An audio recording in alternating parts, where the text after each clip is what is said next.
Ein herzliches Willkommen zu Kingdom Hearts Birth by Sleep 0.2 A Fragmentary Passage.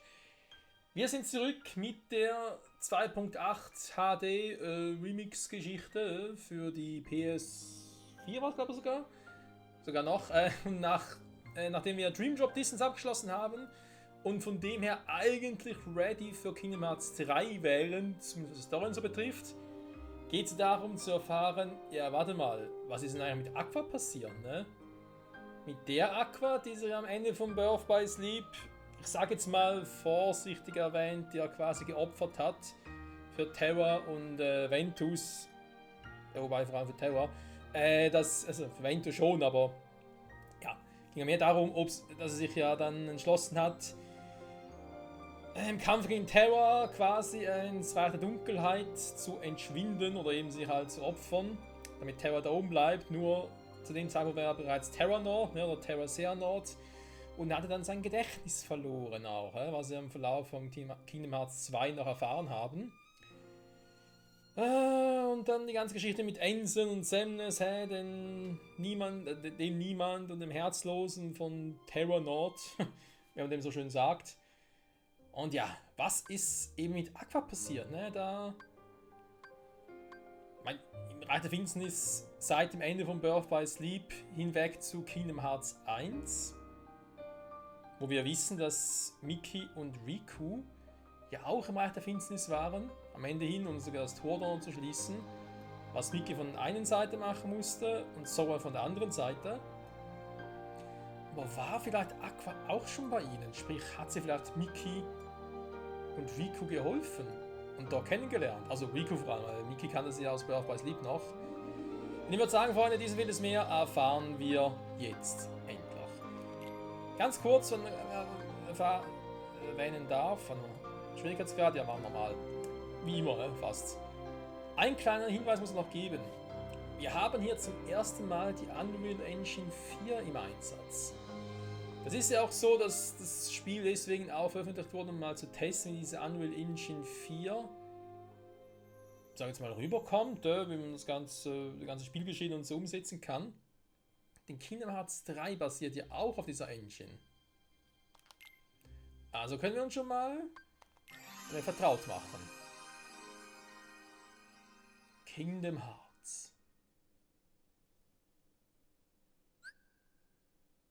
Warum ist so 0.2 Birth by Sleep oder so? Ja, das verstehe ich nicht ganz, weil eigentlich müsste, wenn schon eher 1.2 heißen, dass er nach Birth by Sleep spielt. Aber gut. Die Steuerung, war Kurzbefehle. Ach du Scheiße. Gut, Charakter bewegen mit L kriege ich jetzt noch hin. Kamera drehen kriege ich auch noch hin. Kann Position ändern. Okay. Menü schließen, ja, das ist jetzt auch nichts Neues. Zielwechsel mit R2 anvisieren. Das ist auch noch dasselbe. Situationskommando ausführen, wenn verfügbar. Abbrechen, springen oder blocken. Okay, in L1. L1 ist neu von dem her was. R3 kann man den Charakter zurücksetzen. Blockkonter. Oha.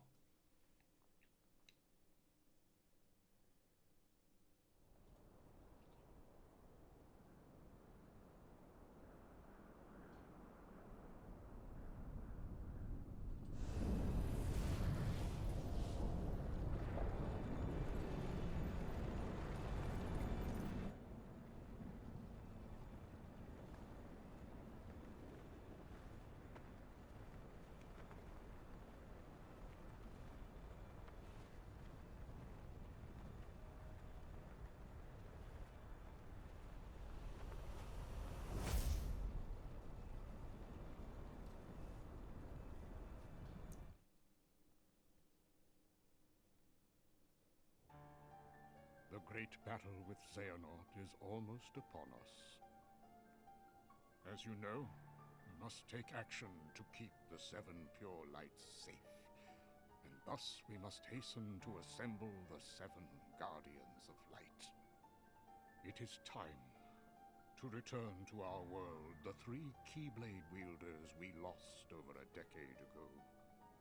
Ventus, Terra, and Aqua must be saved from their sad end, for they have more to achieve. Following their first battle with Xehanort, Ventus's heart refused to awaken, and so Aqua found a safe location to conceal him. But when she set off in search of her other missing friend, Terra, she fell to a place from which there is no return without outside help.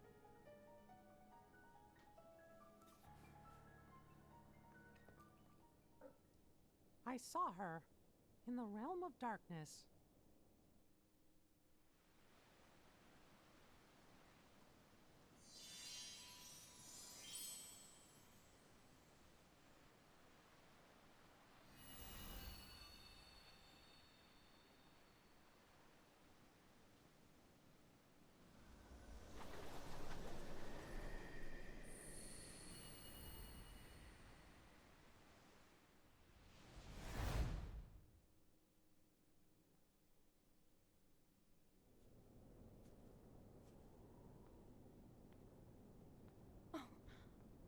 Could it be?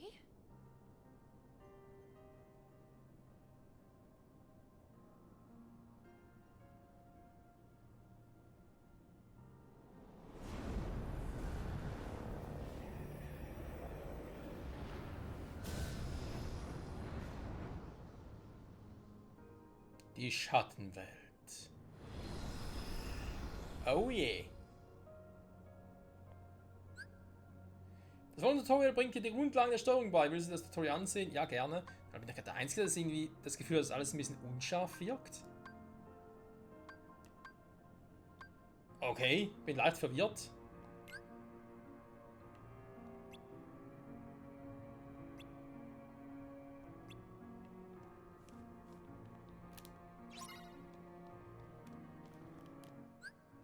Ansonsten sieht es schon mal sehr, sehr gut aus. Hätte ganz Unreal Engine 4 sowieso. Muss uns mal gucken, was hier los ist. Ich meine, also Kingdom Hearts 3 wird sicher nicht mehr so aussehen. Ja, aber das Intro da mit meist jeden Sinn und so war natürlich auch sehr schön, weil eben es, wie er schon gesagt hat, wir müssen die 3 finden. Beziehungsweise die 3 retten. Aber Terror retten ist ein bisschen schwierig, weil er halt von Xehanort kontrolliert wird. Ein Teil von Xehanorts Geist steckt halt in ihm. Ventus, da wird es einfacher. Ventus Herz müsste in Sora stecken. Der sollte sich ein- oder regeneriert haben. Also so hoffen wir das ja eigentlich. Wobei natürlich Sora gerade im Verlauf von Dream Drop Distance, durch Chain of Memories und so, hat er auch ein bisschen Schaden genommen, der Gute. Ja, und Aqua ist also hier, ne? Aber Aqua ist halt die einzige, die nicht nur sie weiß, wo Ventus ist, sondern sie ist auch die einzige, die überhaupt das Schloss wieder aufsperren kann. Weil sie explizit mit ihrem Schlüsselschwert zugeschlossen hat. Sprich, wir müssen eigentlich erst Aqua befreien, dann Ventus. Und vielleicht können beide gleich zusammen irgendwie Terror erlösen. Also müssen wir erstmal wissen, wie überhaupt Terrors Herz abgeblieben ist, ne? Weil das immer noch in seinem Körper steckt, das von Xehanort kontrolliert wird. Ich glaube eher weniger. Es ruckelt irgendwie auch.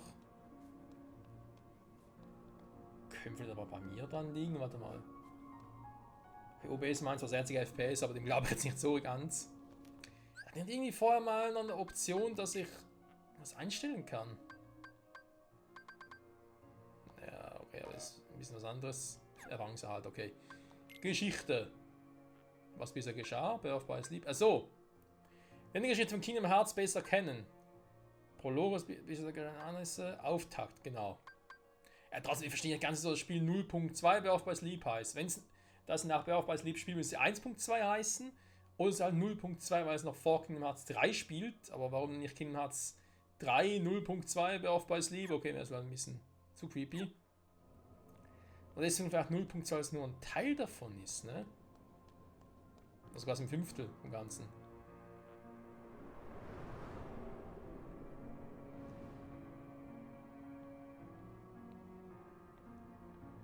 Why is Cinderella's world here in the darkness?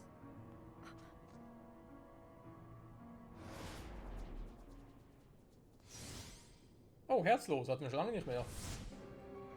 Die gab es eigentlich nur in den Hauptspielen. Ein Block kann es ein Gegenangriff, also ein Block des gegnerischen Angriffs ausgeführt werden kann.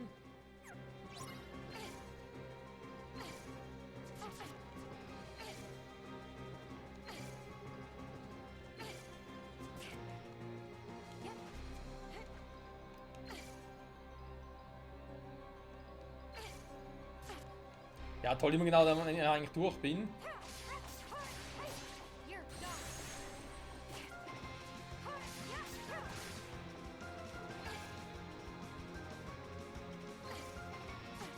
Hä? Na komm schon, ist noch nicht dein Ernst.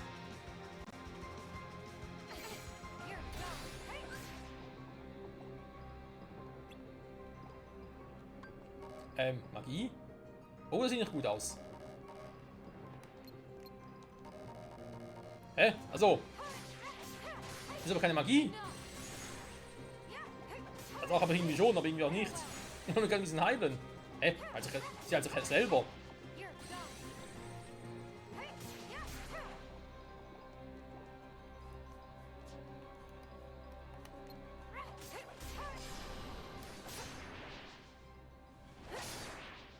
There's no time in the realm of darkness.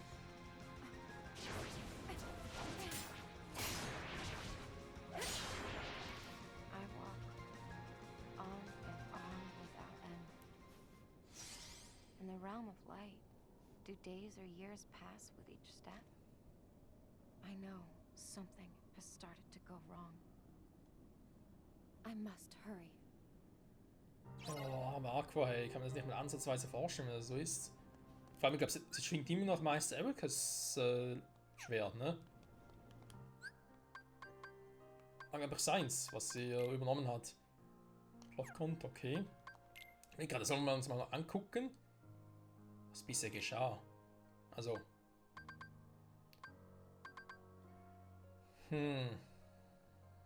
Also, die Anfänge. Die Insel des Schicksals, eine kleine Inselgruppe und die Heimat eines jungen Mannes in einem großen Verlangen nach Abenteuer. Jahre später kehrte Meister Xehanort nun eine viel ältere Version seiner selbst in den Ort zurück. Er war gehüllt in einen schwarzen Mantel und trug direkt bei sich einen kleinen Jungen, eingewickelt in ein weißes Tuch. Die Augen des Jungen ließen jegliches Leben vermissen, was das Resultat eines von Xehanorts Experimente, bei dem der Junge einen Teil seines Herzens verloren hatte. Bei dem Jungen handelte es sich um Ventus. Als Xehanort den Jungen niederlegte, um ihn zurückzulassen, geschah ein Wunder. Das Herz des Jungen heilte sich selbst. Dank Sora. In seiner Hand erschien ein Schlüsselschwert. Xehanort war überrascht, doch zugleich formte sich eine neue Idee in seinem Körper. Im Land des Aufbruchs in der Welt, verteidigt von Generationen Schlüsselschwertmeistern, trainierten Terra, Aqua und Ventus unter Meister Ericas in der Hoffnung, eines Tages selbst Meister zu werden. In der Nacht vor Terras Aquas beforschender Meisterprüfung blickten die drei Freunde hinauf zum Sternenhimmel. Alle sahen mit Aquas selbstgemachten Wegfinden in Händen. Es war die letzte Nacht, die die drei zusammen verbringen sollten. Am Tag der Prüfung war Xehanort vor Ort, um Demonstration von Terras und Aquas Fähigkeiten beizuwohnen. Es war Xehanort gewesen, der darauf bestanden hatte, dass beide der Prüfung unterzogen, obwohl beide ohnehin zu Schlüsselschwertmeistern hätten ernannt werden sollen. Während der Demonstration ihres Könnens war Terra von Aquas Leistung dermaßen überwältigt, dass er sich unterbewusst der Kräfte der Dunkelheit bediente. Dies war der Grund, warum Meister Ericas letztlich nur Aqua den Titel Meisterin verlieh. Xehanort trat an den vom Boden zerstörten Terra heran und überzeugte ihn davon, dass es nichts Schlechtes sei, die Dunkelheit zu manipulieren. Terra spürte ein Gefühl der Erleichterung und begann, dem Mann Vertrauen entgegenzubringen, was sein größter Fehler war. Wenig später hielten sie eine Nachricht vom Meister Jenseed, dem mächtigen Zauberer des Reichs des Lichts. Dunkle Monster, Unversierte genannt, seien in allen Ecken und Winkeln der Welt aufgetaucht. Die Prinzessin des Lichts seien in Gefahr. Die Prinzessin, die wir aber in Kingdom Hearts 1 retten mussten, ne? Außerdem sei Xehanort nirgendwo aufzufinden. So trug Meister Ericas Aqua und Terra auf, die Mann zu vernichten und Xehanort aufzuspüren. Das ist so viel, ey. Ich kann aber nie nur etwas Wichtiges hier noch erzählen. Alter. Kannst du bitte jemand vorlesen?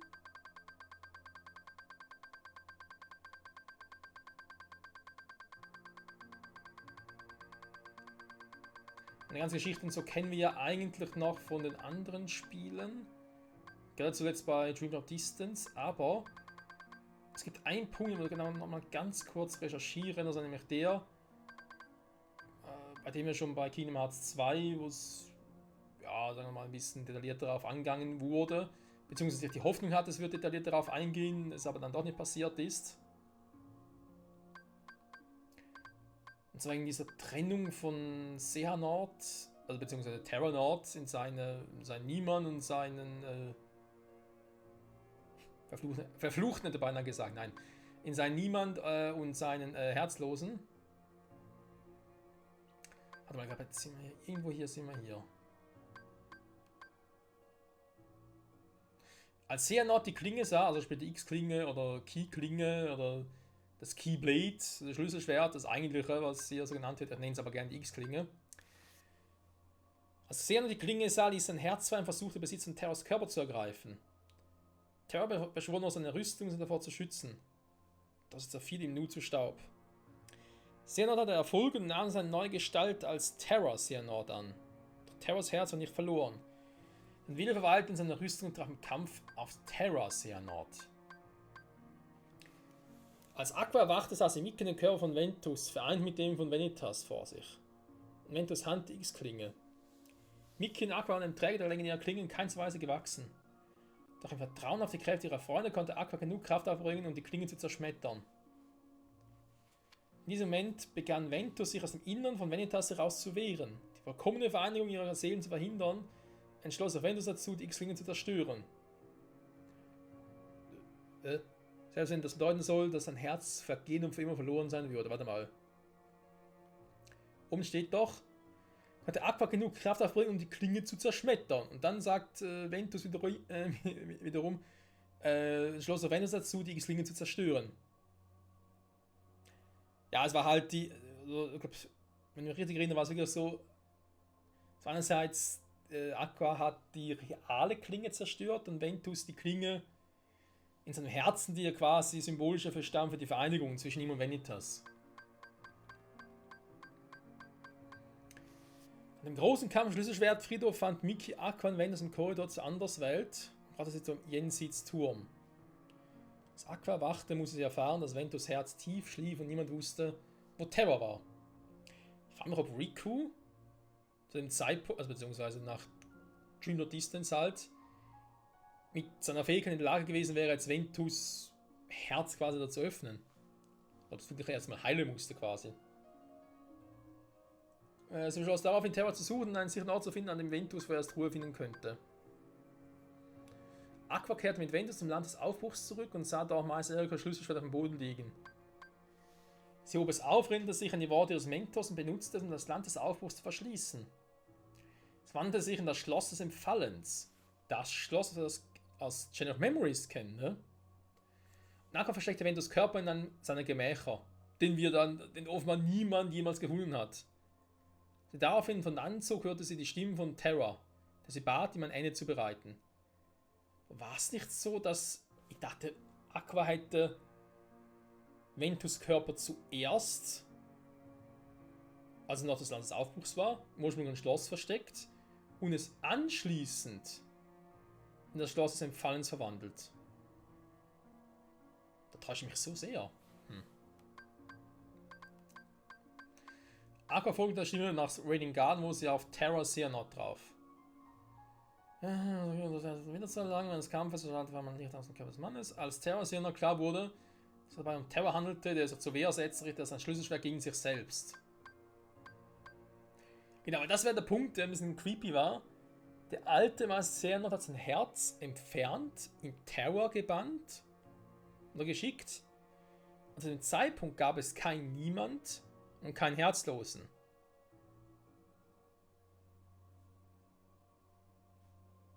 Was ja eigentlich seltsam ist, aber dass wir in Kingdom Hearts 1 und 2 anders gelernt haben. Ohne ein Herz begann Terra Xehanort umgehend in Dunkelheit zu stürzen. Doch Aqua handelte schnell. Sie griff nach Terra, musste doch eben so schnell erkennen, dass sie es zu zweit Rätseln nach draußen schaffen würden. Ihre Entscheidung stand augenblicklich fest. Sie überließ Terras Körper ihre Rüstung, legte das Schlüsselschwert in seine Hand und sandte ihn zurück in Seite des Lichts. Eben hatte Terra nachher Aquas eigenes Schlüsselschwert, deswegen hat sie seitdem immer das Schlüsselschwert von Meister Ericus. Okay, und wie es da so steht, ohne ein Herz begann Terra Xehanort, sprich, das war der Moment, wo sein Niemand, in dem Fall, in dem Sinne Ensem, der Such der Dunkelheit und halt Semnes, sein Niemand, entstanden sind. Abhängigen steht tief und tief in Dunkel ein. Ich hatte wiederum das Versprechen abzugeben, als Tageslutz Mentus aufzuwecken. Über den Garten folgte Ensem der Weise, also nicht der Ensem, der gerade erwähnt hat, sondern das ist ja der Diss, der Typ aus Kingdom Hearts 2. Der war sein Schüler Braids im Orden in der Körper von Terra verloren hatte. Genau, Terra Xehanort hatte daraufhin seine Erinnerung verloren. Xehanort, als Brave den vertrauten Namen hörte, grinste er. Das heißt, Brave hatte zu dem Zeitpunkt bereits hatte bereits einen Teil von Xehanorts Seele in sich. Und vor allem, was war zu dem Zeitpunkt mit Meister Xehanorts Körper passiert, ne?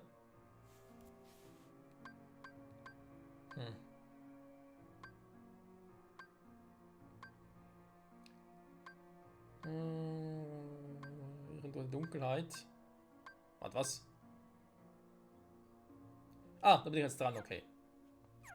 Ja, so einmal dazu, ganz schnell zusammengefasst. Mehr oder weniger. Den Rest kennen wir vor allem noch aus Dino Distance, wie es erzählt wurde, und in anderen Spielen, aber wir waren beim Anfang und beim Ende nicht mehr ganz so sicher. Das ist teils aber verwirrend, ganz ehrlich.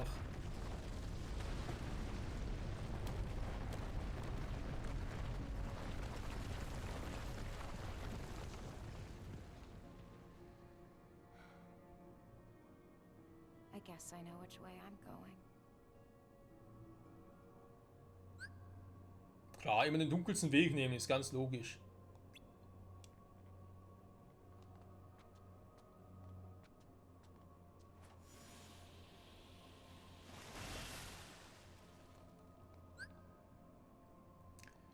Was ist Situationskommando? Na gut.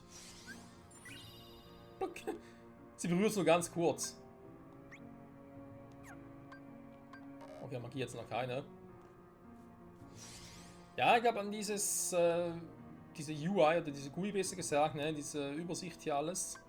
Daran können wir uns gewöhnen, Freunde. Das ist dasselbe, wie wir schon gesehen haben in Kingdom Hearts 3. Ja, wird er gemacht. So. Oh. I haven't felt my heart stir in a long time. Something about this place.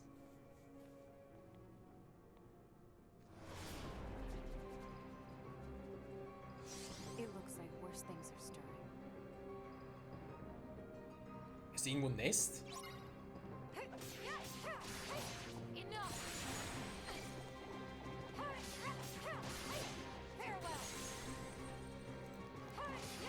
Well. Also bin ich jetzt Stufe 1? Ne, warte mal, was stand da? Stufe 51? Warte mal, Birth by Sleep am Ende Stufe 50? Digga, wir war höher, tatsächlich.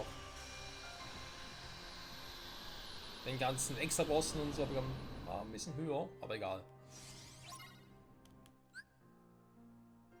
Und noch Stufe 51 habe ich vorhin gar nicht gesehen.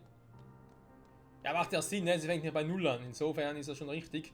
Es ist ja kein richtiges Kingdom Hearts Spiel, ne? Es geht wirklich nur darum, zu erfahren, was sie noch so erlebt hat.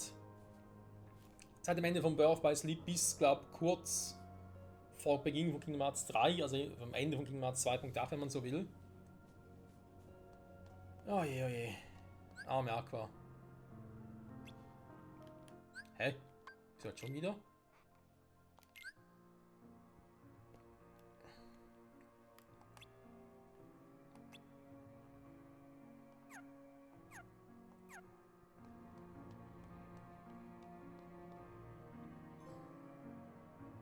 Wandern durch die Dunkelheit.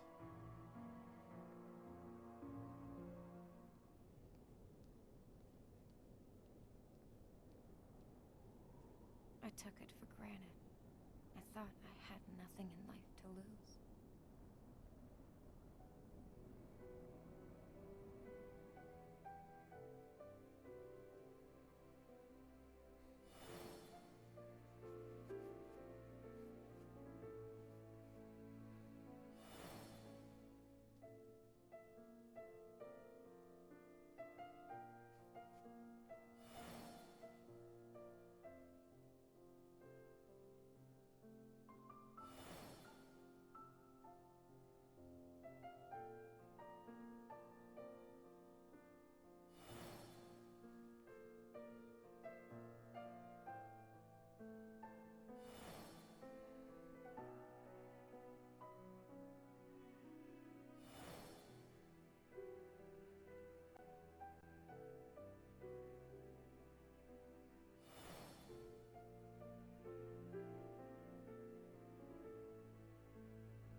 here too. Everyone in this world thought that they were safe. Not just the people, but the dog waiting for his owner. The cat curled up in her nook. So much life. Trees and flowers. There's no deeper sadness than discovering all that you knew is gone. The grief in this place is too much to fathom.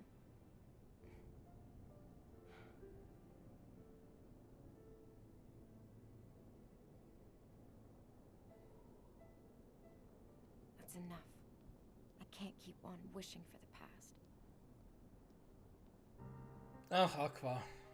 Die arme, arme Aqua. Recht sie doch eigentlich hat, ne? Also nicht nur mit dem, was er zum Schluss gesagt hat, aber vor allem auch eben, dass es halt ja, viel zu wenig wertschätzen, was wir haben. Und meistens erst dann wieder wertzuschätzen wissen und uns dessen bewusst werden, wenn es halt weg ist. Also ich kann Aufgaben erfüllen. Ich wollte gerade erwähnen, von wegen, ich glaube, dass das Spiel eh nicht so lange dauern wird tatsächlich. Ich meine, Dream Drop Distance war schon relativ kurz für ein Kingdom Hearts Spiel. Aber das hier wird sogar noch kürzer, oder wesentlich kürzer sogar. Ach ja, und Birth by Sleep, das war... Trotz allem war es so ein schönes, geiles... Was ist denn hier los? Also, ich dachte schon, ihr könnt hier den Kreisen-Move aus Ding einsetzen, aus Dream Drop Distance. Ja, Birth by Sleep, mit diesen 3 Pfaden, von den 3 wir reinen Reise begleitet haben. Das war schon so ein Ding. Und generell die ganze Story, weswegen ich sogar behaupte, zum aktuellen Zeitpunkt sogar, und sagen würde, hey, Birth by Sleep und Kingdom Hearts 2 sind meine Lieblingsteile der ganzen Reihe. Also sind für mich noch vor Kingdom Hearts 1 tatsächlich. Natürlich Kingdom Hearts 1 sich auch seinen Charme und alles hatte, aber die anderen waren einfach doch um einiges spannender. Birth by Sleep, ja, erklärt hat, wie alles ein bisschen dazu gekommen ist in anderen Spielen und ja, gab ihm das.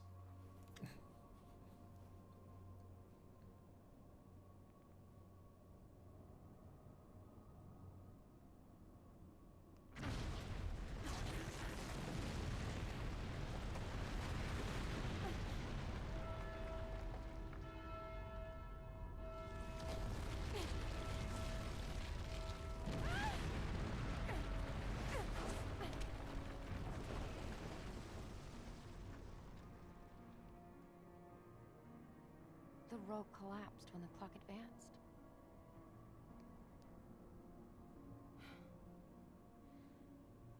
If only I made it in time. But there is no time in this place, only the clock.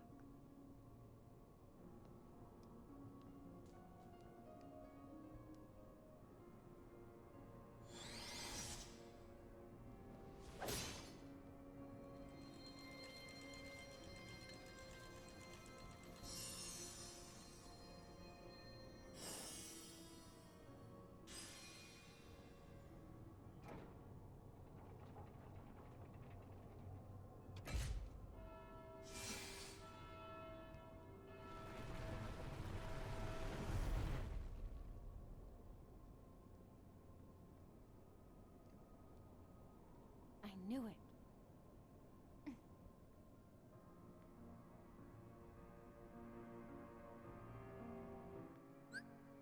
Hä?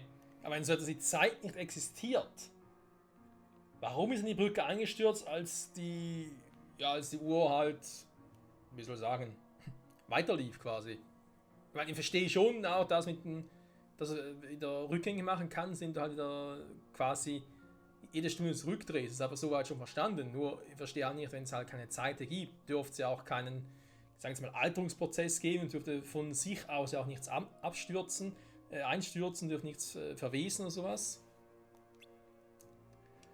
Jetzt kommt es mal zum Magic, ne? Die Kurzbefehle. Nigra, Blitzga, Eisga, Feugra. Ja nun? Finden die Uhrwerke mit dem Weg zum Palast zu eben, okay.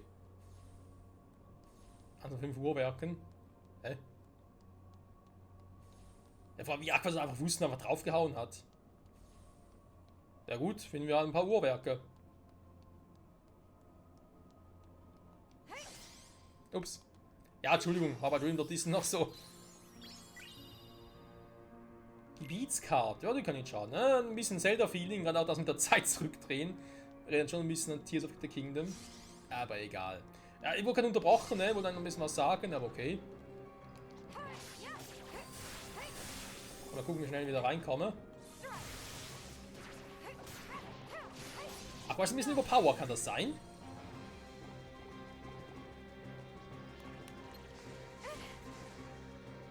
Na gut, die Worte bereue ich sicher bald.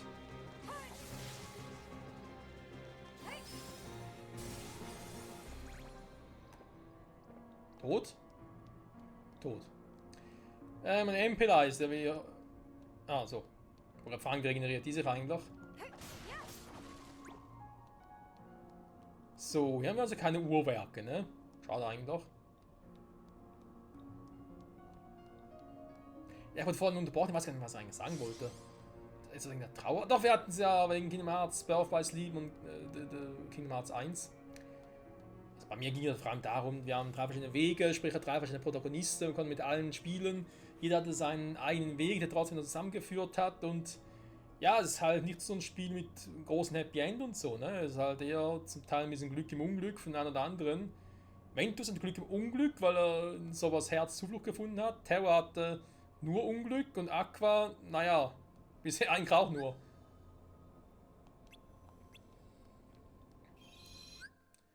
Speichern. The Dark World. Ich glaube auch nicht, dass wir hier andere Welten haben werden. Mit Aqua.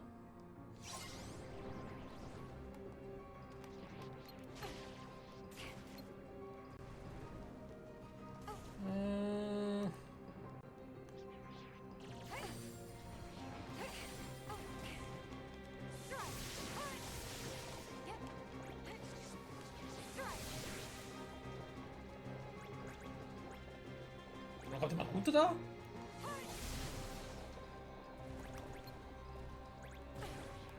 Einmal.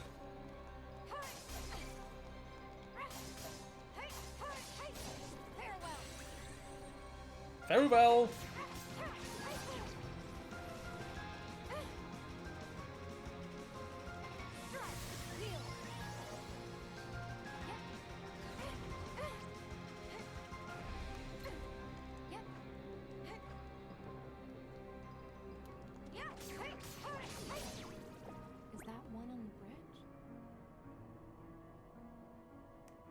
Ja, könnte sein. Die MP, die war jetzt gerade rot, ne? Ah, okay.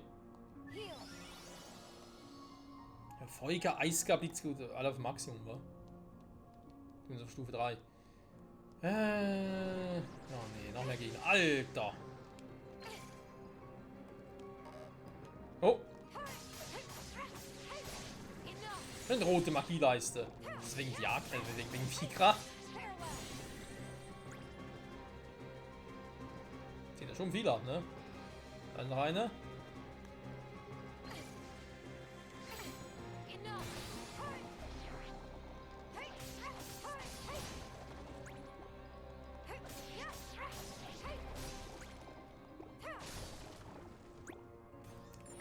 Und sie macht alles kaputt, die Gute. Naja. Der kann sie übel. Wenn ich hier gestanden wäre, nach allem, was er durchgemacht haben, in ihrer Position, ich wäre auch sauer. Also er wollte da hoch, ne? Also was heißt ich? Aqua wollte da hoch.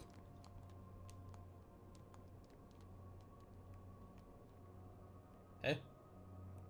Aqua müssen noch ein bisschen höher. Danke. Boah, eine coole Brücke.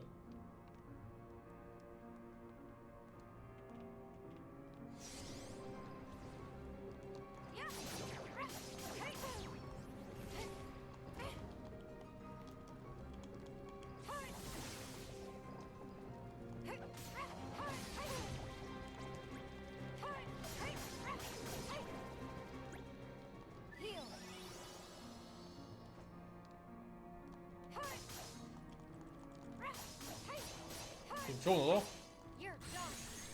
Okay. Und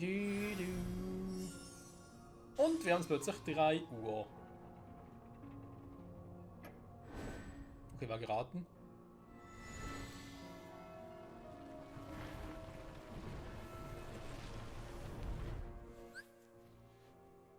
Ich habe das Gefühl, dass dieses Spiel besonders deprimierend wird. Ziel anzuvisieren. Um alle anwesenden Gegner zu treffen. Oh ne, das bedeutet nichts Gutes.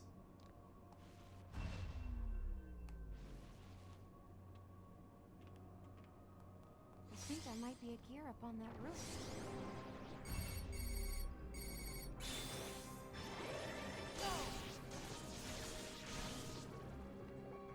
Also krass ist sie schon, kannst sagen, was du willst.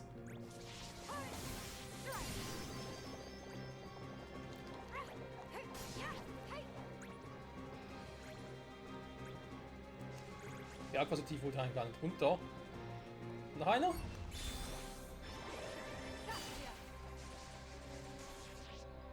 Ha, einen wohl erwischt.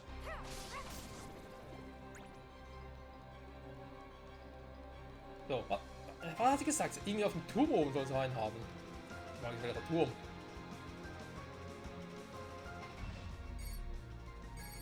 Junge, ist das empfindlich?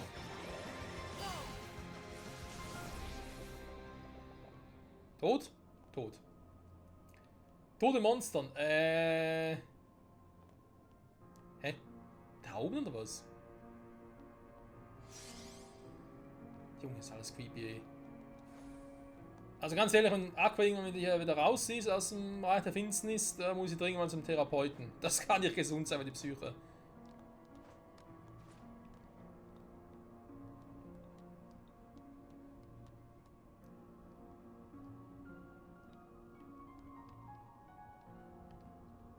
So. Hier ist sonst nichts mehr, okay. Danke, Aqua. Ja, von Dächern, ja, gut, Ich wünsche, ich könnte mit dir schwimmen, wie mit Sauer. Das wäre jetzt praktisch. Da ist noch einer. Einfach so?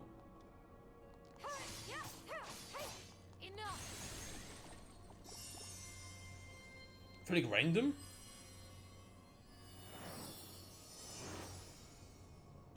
Und es wird 2 Uhr.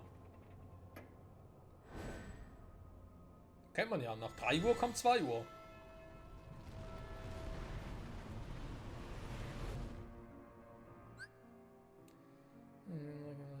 Ah, die Luftgrätscher jetzt. Wobei. Er soll nicht unter schweben. Ah. Alter!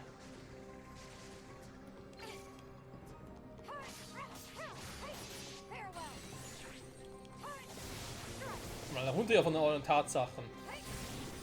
Also, ich bin auf dem Boden der Tatsache.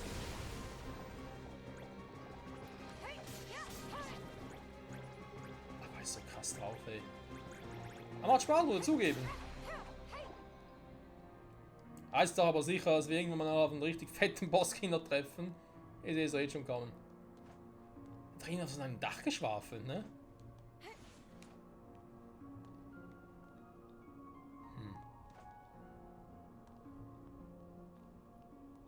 Da hinten sehe ich noch eins. I think there might be a gear up on that roof. Wir haben noch ein paar Gegner hier.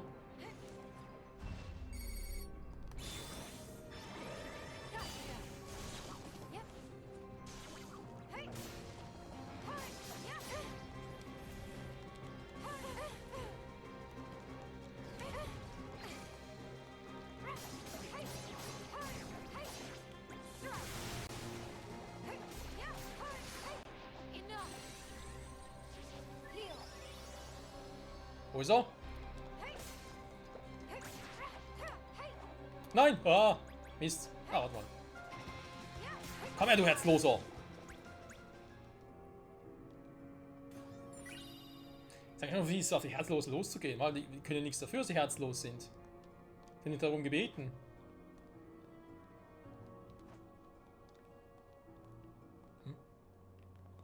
Hat irgendwas geglitzt? Ah! Oh, bloß ein Weg, den wir gehen können. So. Die 4 von 5. Bisher läuft es ganz gut. Der letzte dürfte knackiger werden. Und ich muss eh gucken, ob wir demnächst mal die Folge beenden, war. Gut, ist natürlich die erste Folge von dem her. Ich mache in der Regel ja immer ein bisschen länger. Ich muss eh noch ein bisschen rumschneiden und so, sprich... Okay. Ich muss eh noch das Intro einerseits noch rausschneiden und die Musik ersetzen. Mal gucken. Elegant einfach läuft. Ich muss zugeben, es macht riesen Spaß mit dir zu spielen. Ich bin eigentlich sonst nicht so derjenige, der gerne mit einem weiblichen Charakter spielt. Warum, weiß ich gar nicht, um ehrlich zu sein. Nicht so, dass irgendwie... dass der diskriminierend findet oder dass... Ja. Wenn ich sage, nee, ich bin ein Mann und so keine Frauen. Das nicht unbedingt, aber es meistens... Oder oftmals stören sich irgendwie auch nicht so, wie ich es gerne hätte. Das ist natürlich bei Pokémon-Spielen und da ist es ein bisschen was anderes, weil du fragst dich halt auch, okay, warum soll man eine Frau dort nehmen oder warum Mann nehmen, spielt gar keine Rolle, weil es nur das Optische. Das spielt eigentlich gar keinen Unterschied. Aber hier, klar, es ist eher ein bisschen auf Magie bezogen, zumindest war es bei Birth by Sleep ja auch so. Terror war mehr der für die Kraft und Ventus mehr für die Geschwindigkeit. Oder war Ventus sogar ein bisschen... Nein, Ventus war nicht Geschwindigkeit, war doch ein bisschen beides, ne? Ein bisschen Allrounder. Ventus hat zwar auch Spaß gemacht, aber Ventus war irgendwie auf einer Story her, mir richtig auch ein bisschen kürzer. Also irgendwie die Story hat mit Aqua mehr Spaß gemacht, tatsächlich. Und generell ist sie ja als Wesen und so, ne? So wie sie halt drauf ist. Terror zu spielen war mehr auf Kraft bezogen und das, wenn du keinen Speed dann drauf hast, finde ich persönlich ein bisschen schwierig dann. So, eine fehlt noch, wo ist die 5.? Nummer 5 ist immer die schwierigste. Ja, die letzte ist halt immer die schwierigste zu finden, ne? Wenn wir nach Ordnung sehen. Dankeschön, Aqua. Wenn wir nach Ordnung sehen, wo ich gerade noch auf Herzlose treffe. Also quasi mehr auf Herzlos mich fixiere. Hä? Warte mal. So. Doppelsprung. Mhm. Du hast was sehr realistisch ist. Aber ja, das hatten wir schon immer bei Videospielgeschichten, vor allem auch bei Mario-Teilen. Rein theoretisch muss da drüben noch was sein, ne? Wobei, von da komme ich ja. Das ist das Schloss selbst. Da ist sicher nichts mehr.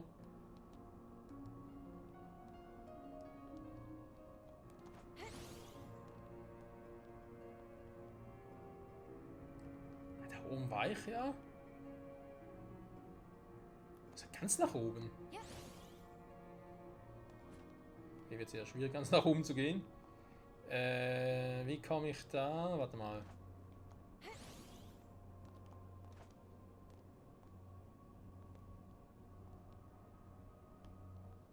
Das hoch kann man doch gar nicht, oder?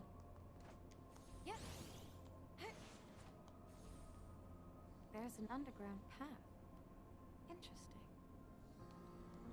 Tatsächlich. Hä? Warum ist mir vorhin nicht aufgefallen?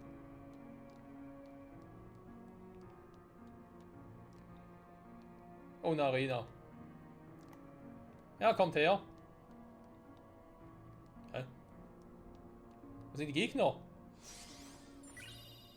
Junge, wenn ich Gegner ansage, sollen sie auch kommen. Lass mich ganz mal das Teil platt gemacht haben, dann kommt er. So kommen sie.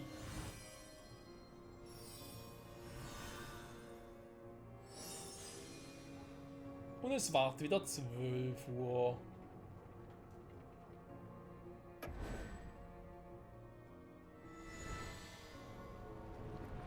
Diese Erinnerung von Aqua machen wir fertig, ey. Situationskommando kann während des Kampfes erscheinen. Gegner eine gewisse Mengen Schaden zufügt, wird ein Situationskommando über dem Kommandomenü eingeblendet. Ja, okay. Ja, komm. Sag's mir. Wo bist du? Hä? Ich dachte, jetzt kommt irgendwie so ein riesenfetter Vieh.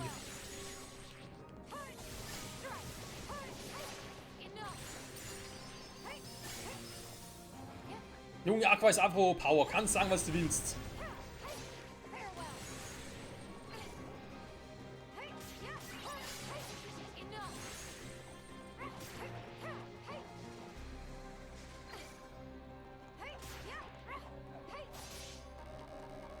Oh, keine Magie mehr. Ja gut, ich dachte, er hat keine Magie mehr, aber Aqua dazu was anderes. Er ist gerade ausgewichen.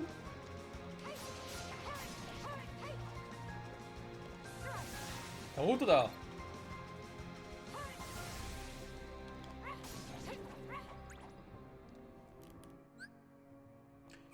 ...53 bereits, krass.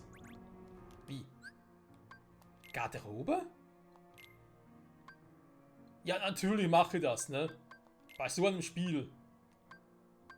Ungemust, ja gut, das können wir machen. Ja, ich weiß nicht, sie ist jetzt zum Teil ein bisschen lächerlich aus, Entschuldigung, wenn ich das so sage, aber ist leider so. Dann denke ich mir, ja, ernsthaft, muss das sein? Ein Spiel, das so deep ist wie das hier? Naja. Okay, wir haben es geschafft, Freunde, wir haben die 5. Wir können zum Schloss gehen, zum Schloss von Cinderella offenbar. Die wird ganz nicht dort sein, ne? Das würde mich jetzt stark überraschen.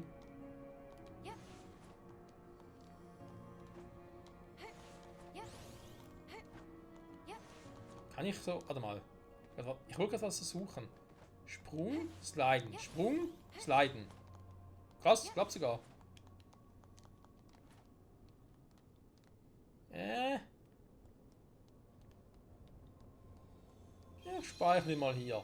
Und sagen an der Stelle vielen Dank fürs Zusehen, Freunde, bei dieser ersten Folge vom Let's Play zu Kingdom Hearts 0.2 im Birth by Sleep, Fragmentary Passage. Nächste Folge geht spannend hier weiter. Wie lange das Abenteuer sein wir mit Aqua, weiß ich nicht ganz genau. Ich glaube nicht so lange dauern wird wie Dreamlord Distance. Da hatten wir 35 Folgen. Hier wird's, also es würde mich wundern, wenn wir auf 20 kommen tatsächlich. Ich hoffe trotzdem auf eine interessante und in sich schließende Geschichte, so wird ein Schuh draus, die unseren Zuhörer dann zu Kingdom Hearts 3 fortführen wird. Wir haben so noch ein drittes Spiel, oder also Kingdom Hearts X, ne? Quasi als Film Collection haben wir das noch drin hier bei diesem Paket quasi. Eine gesamte Kingdom Hearts 2.8 Collection, aber es soll uns aber vorbereiten auf Kingdom Hearts 3. Und wenn wir das endlich irgendwann mal durchhaben, ist vielleicht auch schon Kingdom Hearts 4 mal draußen, ne? Das würde mich nicht wundern. Bei dem Thema, den ich hier so vorlege zum Teil. Naja, aber es ist ein anderes Thema. An der Stelle vielen Dank fürs Zusehen und bis zum nächsten Mal zurück mit Aqua in Reich der Dunkelheit. Auf dem Weg